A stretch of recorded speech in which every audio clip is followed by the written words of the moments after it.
much, but probably not a lot more. Oh, look at that. And if I start to lower my voice, you'll all follow me. Louder. Okay. It's a trick. It's a trick. I'm starting to lower my voice and everybody stops talking. So it's a cheap technique. Okay, can everyone hear me? Yeah? You're okay? Okay. Welcome everyone. It's great to see so many people in the space tonight. Really delighted to see everyone here. Trish and I wanted to take a moment and talk about the concept behind the exhibitions. We're going to spend 10 minutes or so talking about that, and also take a moment to introduce the artists. There's 12 artists that are involved in the show. My name is Connie Mori, for those of you who don't know me, and I've had the great pleasure of co-curating the show with Trish Ward, who is probably, I think, she is the most organized person that I know. And she's also a really inspiring painter, and she's a participating artist in the show, and also a dear friend. So it's been a great pleasure to work on this project with her, and also to be engaged with the artists who have been really great to work with. So Trish is just going to take a minute and give some important acknowledgments, and then I'm going to give you some background on the concept of the show, and then send you off, and hopefully you'll mingle with the artists and talk to them about their individual works. Okay, so if you're like me, I would right now be wondering how long is this going to take? And so we're hoping that this whole thing will be done in 10 minutes.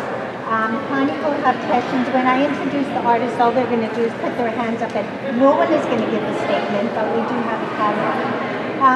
Before we start, we'd like to acknowledge the traditional unceded territories of the Lekwungen, speaking Wasnek, Songhees, and the Esquimalt peoples of the Coast Salish Nation. As individuals of colonial privilege, we recognize the history, lands, and rights of the First Peoples of Canada. And these are just some very short thank yous. We want to thank John Tomczyk and the Jol Properties, who very kindly donated this space to us. We want to thank Rance Muck and Jennifer Paquette at Integrate Arts for taking a chance on a pop-up exhibition. Most of the time what it is a more formal gallery that shows at Integrate lately. We want to thank Alison Big, who's an artist in her own right and has done this amazing stuff around the film tonight. She's right there, Alison Big. She did you guys come sit closer? Sure. Last but not least, I want to give a thank you. We want to give a thank you to Alarian Gallant, who's a public artist who basically donated these walls, and I'm telling you, this show would not have been the same without the walls. So I'm just going to quickly introduce the artists. We'll just put their hands up, and you can talk to them individually about their work. Please wave your hands, everybody. Julia. Sarah isn't here. Anna Curtin, bright colors. Sandra Dewar in the back. Laura Felius, stripes. PJ Kelly, purple glasses. Kyle Levinsky, our token male. Shannon Petz.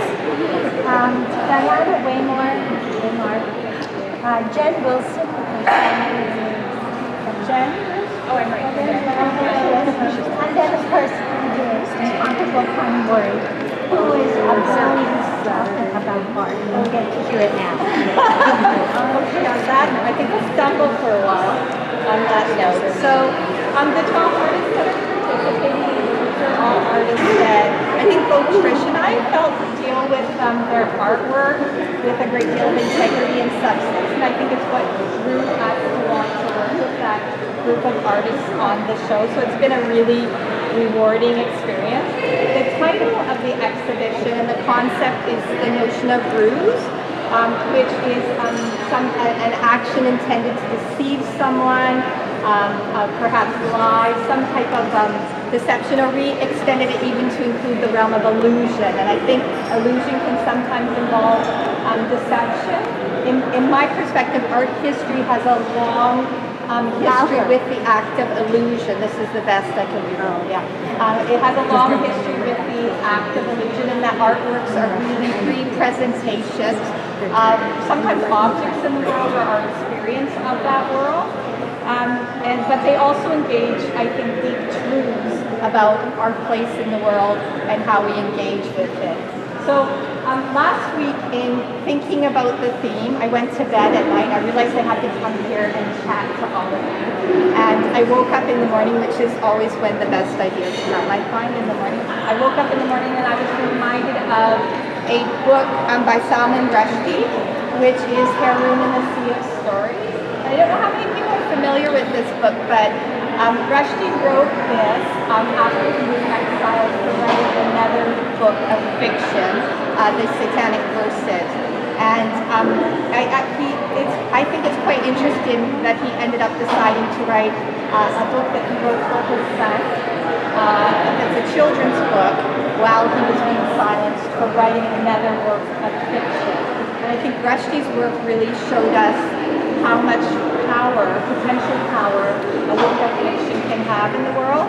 So the story that he talks about in the book is about a young boy whose name is Haroun, and his father, Rashid Khalifa, who is a storyteller, so not unlike Rushdie himself.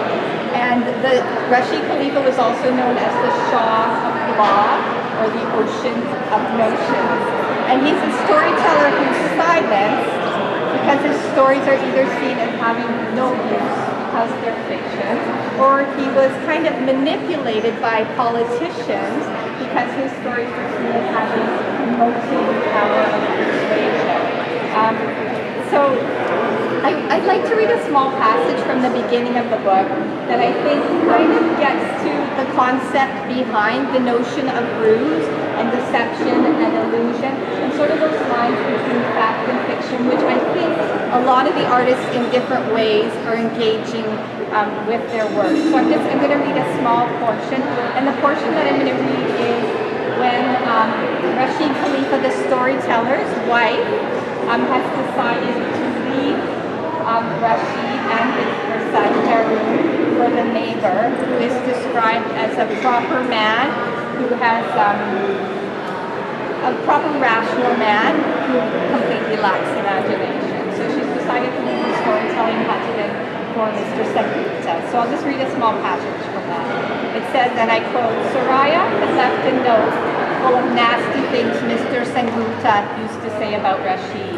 You're only interested in pleasure, but a proper man would know that life is serious business. Your brain is full of make-believe, so there's no room in it for facts. Mr. Sengupta has no imagination at all. This is fine by me. There was a postscript. Tell Haroun I love him, but I can't help it. I have to do this now. Rainwater dripped onto the note from Haroun's hair.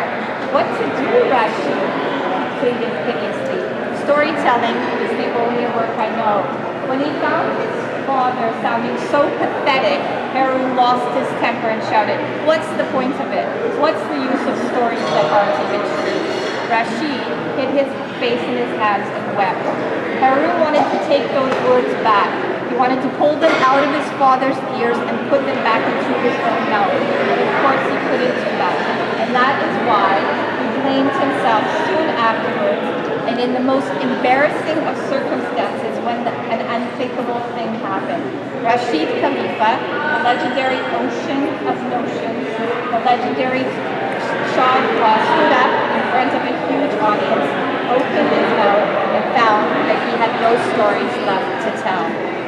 So I thought that passage was really significant in relation to the lines between fact and fiction and the potential power of fiction, which is what a lot of works of art are relegated to, is the realm of fiction. And I think that human beings on a whole, irregardless of their profession, whether they're doctors or lawyers or artists or writers, that we're all storytellers. And I think that history has a great relationship with telling stories. I mean, there's the history of colonialism, the land that we're all standing on right now, right? The presence that we have on that land is full of stories, and many of those stories have been thought to be facts, but they're they're actually fictions.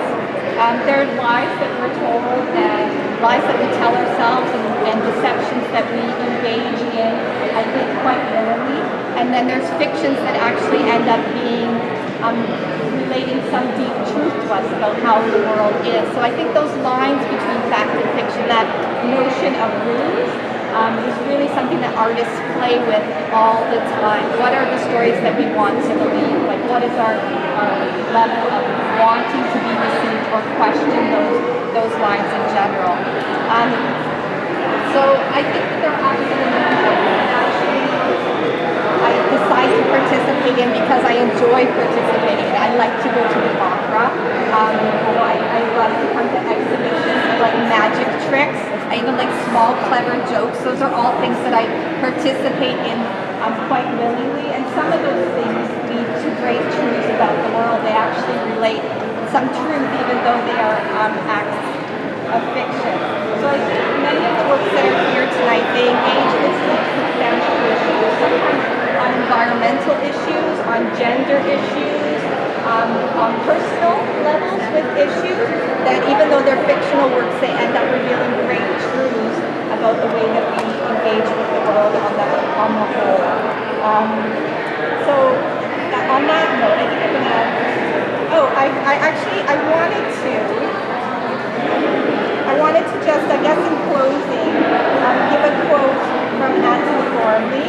And one of the things that I think about the works of art on display is that it's not work that pacifies us. I don't think, it's work that actually asks people to look closer, to question, to consider, and to think perhaps in ways that they haven't thought before. And it's one of the things that I appreciate about the work, and one of the things that drew me to these artists in particular. And Anthony Gormley has a quote that I think not everybody would agree with, but when I think about art, lean towards that. And he says, making beautiful things for everyday use it's a wonderful thing to do. It makes life flow more easily. But art confronts life, allowing it to stop and perhaps change direction. And those are completely different things.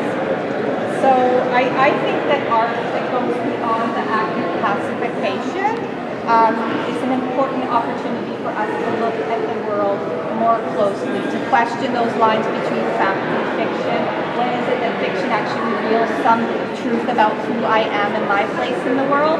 And when is it that I'm actually fed facts that end up not being true at all? So in closing, I want to say heartfelt thanks to all the artists that are here tonight for creating works that encourage us to engage in the world in a way that makes us look more closely at it and pay attention. I also want to thank everybody who's come here tonight for being here and supporting challenging contemporary arts in the community. And on that note, I encourage you to mingle with the artists. Are all really lovely, approachable people. Ask them about their work and find out on individual levels what they're up to. So thank you for your attention, and thank you for me. Okay, well, this piece is called Gaze, and it's from the series Panic Button series. And my idea for this particular piece came when I read an article about India and the cell phones that they want to put on the market, and no cell phone can be put on the market anymore without a panic button. And so this is part of a greater body of work that I'm working on, and it is about, in particular, women and safety in relationship to cell phone use and texting and the apps that we have, like safety apps and so forth. So I'm also making sculptural work that goes with some safety blankets that I'm working on right now, and these safety blankets, they're made out of the shape of the iPhones with like some apps signs on top, and they're all crocheted together. So lots of work, still in process, but almost there. So yeah, thank you. So the theme of ruse, I looked in the dictionary about what the word meant, and it came with animals and animals in pursuit of their predator. And so I thought about that in the sense of human relationships and how male and female pursue each other and trying to find love or trying to get marriage. So that's where this came together. And I like the melding of the animal and the human in that. And then looking at deception in relationship. Part of our background just naturally in trying to find a mate is this playful deception that we have. So that's where it came into trapping your mate, or it's used in derogatory terms in being trapped in your marriage too. So there's both good and bad in that. So that's where the leg hold traps came in.